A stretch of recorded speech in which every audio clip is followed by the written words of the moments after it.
welcome to Parasella Geek. I'm Suzy. And I'm Miguel, and you're not. And today, what will you be doing? I believe I'll be coloring. No, I think you'll be penciling this time. Oh, okay, Yeah. yes, penciling. Penciling. Okay. You're going to pencil. It was, while you were drawing, I was recording you. That's right. Drawing an illustration connected to Wolfboy and the Magical Warriors, which is our all ages comic book series. And it's from his origin story. Did That's I say right. that correctly? Origin story. Kind of sound like origin. Where he fights. Like Orange. Orangey glad. I didn't say banana. Yeah. Sound like that. That's okay. That was terrible. So it's you drawing an illustration where the villain is Stickybeard. Yeah, Stickybeard. You have Walupa, which is Ulrich's, I guess you could say, His adopted mom. His mom's. And whatnot. So. She's a two-headed she-wolf. That's right, two-headed she-wolf. I love that idea that you had. Yeah. And where did you get inspired for Stickybeard? I got inspired for Stickybeard by reading an old Buddhist tale, which is actually titled Stickybeard. Yeah, it makes for a very cool story, very funny. Mm-hmm. And so this is his pencils. Yeah. And we'll be speaking during the video and hopefully giving you some laughs. Yeah. So I hope you enjoy the video, and well, it's time to get your geek on. We're here to talk about Wolfboy, his origin. That's right. And the full title is Wolfboy and the Magical Warriors. So we sort of split up three key plot points, I guess you could say.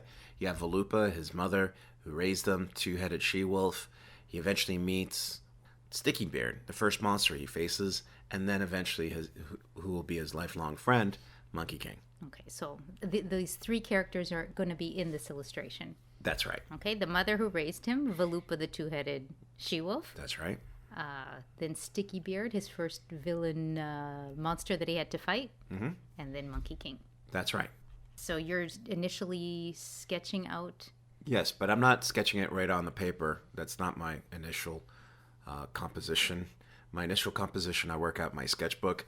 Because my sketchbook is where I lick my wounds. So if anything, if I mess anything up or I'm experimenting, I always do that in my sketchbook. You can see it on the right side there. That's right. I try to make sure that I keep my frustrations very low by the time I decide to do something. So I'm just working out more the anatomy and whatnot. Okay, so you work out what you want to do, all that fun and how stuff. everything's going to be laid out. Okay. And before you decide, okay, this is it. This is my final and I'm going to do it now. It's a good idea. It doesn't waste too much time. Right. And you can experiment. You feel freer. I think one of the biggest problems is having the pressure of sitting at a blank piece of paper and then you're staring at nothingness trying to figure out what you're going to do. That's what a sketchbook's for. That's right. And here, do you have any comments about doing a body or a body structure? Body structure, in this case, I'm actually exaggerating. So I'm trying to push a little bit of forced perspective, trying to give you the feeling that you're looking down. Okay. But not completely way down. It's sort of like angled a little bit. Okay. And yeah, I like the big eye, very expressive. It's good. Right. And this is something that I feel manga really lends itself to. Mm-hmm. It lends itself to over-exaggerating expression. And I never really kind of stick to one thing, as you can see. I tend to sort of jump around a lot. I did notice that. You won't even finish one character before you start another, then you go back. Right. I do that because I like to sort of get a feeling for the placement for everything. Okay. So once I'm doing that, I'm sort of jumping around. Two, maybe there's a problem with my attention. Attention deficit disorder. Just a wee bit. But sometimes, though, if you do put too much attention, say you start rendering an arm or a leg too quickly, you could run into the problem that you've rendered something, and guess what? Now you have to erase something. Yeah. So my feeling is do the sketch everything out first, and then start worrying about the sort of little peripheral stuff and tightening up later. Okay, that's a good tip. Other things, too. I generally use an H pencil first because an H pencil is hard, but keeps me... If you do press too hard, you will leave a line in it, and if you're going to have someone ink it, it will bleed. Okay. So my advice to you, if you do use an H pencil, keep it ever so light as you can. That's why I use it. It keeps me nice and light.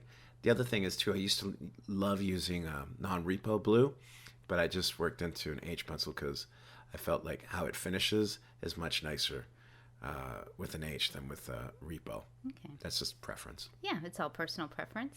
So I'm working in Monkey. One of the things I love expression.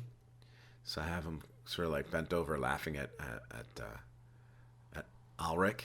And yeah, we have him laughing at Ulrich a lot. Not with him, at him. Right. So you see here, I was playing with the ears, have one ear up, one ear down, sort of confused looking. It's Valupa. That's going to be the two-headed she-wolf. Right. And yeah, the ears are on the wolf are good for expression too, like eyebrows. Yeah. Oh, that's another thing. Eyebrows. Eyebrows is one of the key things. I've read a lot of the older Japanese animators complain about the younger animators that they don't use enough of the eyebrows to give expressions, that the faces are too stiff. That's what I've heard being mentioned by some of the older I think there's something to be said for that. Yeah. I mean, that's how we recognize with each other, but with each other, they're micro expressions. Right, right. With animation, you have to exaggerate because it's a drawing. It's not like you're looking at a real human face. Right, right. And in this case, we want to express a lot of things in one image. Right. So this is his backstory, his personality, Monkey King's personality, Valupa's sort of constantly questioning whether Ulrich is a complete idiot or not. Right. And you'll see, too, that I'll use the eraser to sort of like erase, because it's much easier at this stage to use it to correct. Actually, this whole page was joy to draw. But Stickybeard in particular, because I hadn't drawn him in so many years. Drawing or composition, little tips that... Yeah, work it out on your sketchbook. Yeah, that's Don't a big be one. afraid. Your sketchbook is not for finished pieces. Your sketchbook is to work and to refine your artwork for final pieces. So do a lot of sketching, thumbnails, all that wonderful stuff. Yeah, because it's I think, especially when people are younger, they always think they're going to get it perfect. Of course you're not. No. Sketch it first. Get it the way you like it. And then just, and like you're doing, erase. Go with the lighter pencil, go with the darker.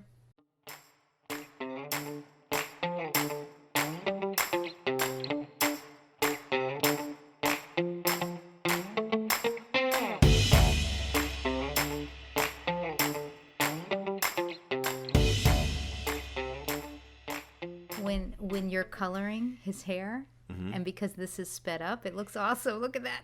Yeah, I wish I could move that fast. It looks totally cool when you color. Or when you shade, maybe I should say. Yeah. Okay. So yeah, I start bringing in more definition. I kind of give him a little bit more of that crazy hair. Hands. I always find hands, when it comes to sort of like cartoon hands, like this, are always a blast. They're a blast? Yeah, they're fun because you don't have to really like be too preoccupied with if it's going to be perfect or not. You know, and that's one of the things I find this style teaches me a lot, is not to worry too much about things being perfect. Worry more having fun and kind of getting the expression out there. See, and with the H, I get to clean it up a little bit, so it looks like I was able to bust out that drawing even better than I actually did. It erases well? It erases quite well. Oh, good. It's another plus. And when I scan it, I don't have really too much H around it. H pencil. Oh, yeah, that's true. You don't have to spend a long time with levels or anything. It's not that I would, because I usually end up inking, but the other one, past due, I used an H, so I really don't have to spend too much time with levels. Okay. At least I hope so. We'll see how the coloring process goes. So. Okay, and that's a little bit of lightning. Yep, the lightning bolts. What made you add lightning? I don't know.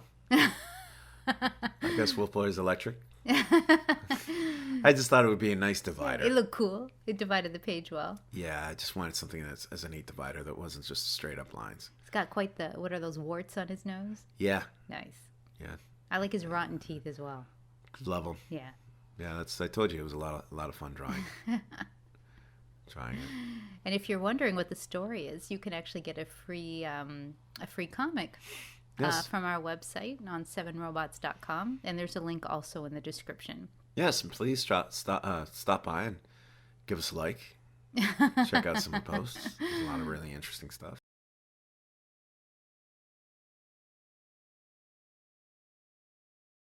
Oh, look at the little guy. I didn't even notice him Yeah. before. He's squeezing him in his fist. He's terrible. He is Stickybeard. Not stinky. That would be funny. Sticky. Yeah, maybe that'll be his cousin. Yeah, I think so. That's a good addition. And Stickybeard is from an old Buddhist. It's an old Buddhist Tale? tale. Yeah, that's right. And who fought him? Buddha? No, it was a prince who Oh. goes out to fight him, and he goes out with all these weapons he's trained pretty much most of his life. Ends up fighting Stickybeard, gets all his arms sort of wrapped up, kind of like Ulrich. And the monster says, "Now that I have all your arms tied up, I'll eat you." And he tells him, "Well, if you do, it's good because I have one more weapon that will destroy you from the inside out." Which I always felt was one of the interesting things about The Matrix. I don't know if that was one of the stories that inspired the end scene of the first movie. Well, I don't think it could be by accident that they have so many Buddhist references, but Yeah, especially in the first one. yeah. I haven't done a lot of research on that, but there's too many, just like that one. You know, he goes in and destroys him from the inside. Yep. Now here I am working monkey and cracking up. Ah, he's cracking up. Now, He really does look like he's going to bust a rib there. Yeah. Now, one of the trickiest things, though, with posing, and I always try to adhere to this, but I kind of broke this rule of mine, and that is whenever you're posing someone in terms of animation and stuff, you should be trying to get them to do one action. Now, he is pointing at the same time as he's laughing, but I did that more for the cover. But usually you try to stick to one action and exaggerate that action as much as you can. This particularly works very well with all styles, but particularly this one. So you're saying you normally wouldn't have him pointing. And laughing? Yeah, because that's two actions. But it looks fine. Yeah, it kind of Because worked it's out. related. Kind of worked out. He's But- laughing at. That's Wolf right. Boy. Yeah, I guess it kind of works. But oftentimes I found, I guess a long time ago when I would try to do more than one action. Yeah. And sometimes I think this is a temptation for most comic book artists. Right. Is that what happens is your body start looking wonky. Yeah, there's not really a focus. Right. Yeah, I see what you mean. So it's a good role. It's a good role. Yeah, and even technically speaking, we have a hard time doing that ourselves as humans. Right. Yeah, So- we don't often do. You're right. I mean, how often do you laugh your head off and point? I mean, usually it's when you control yourself a little bit more. Right. Okay, that's a good tip.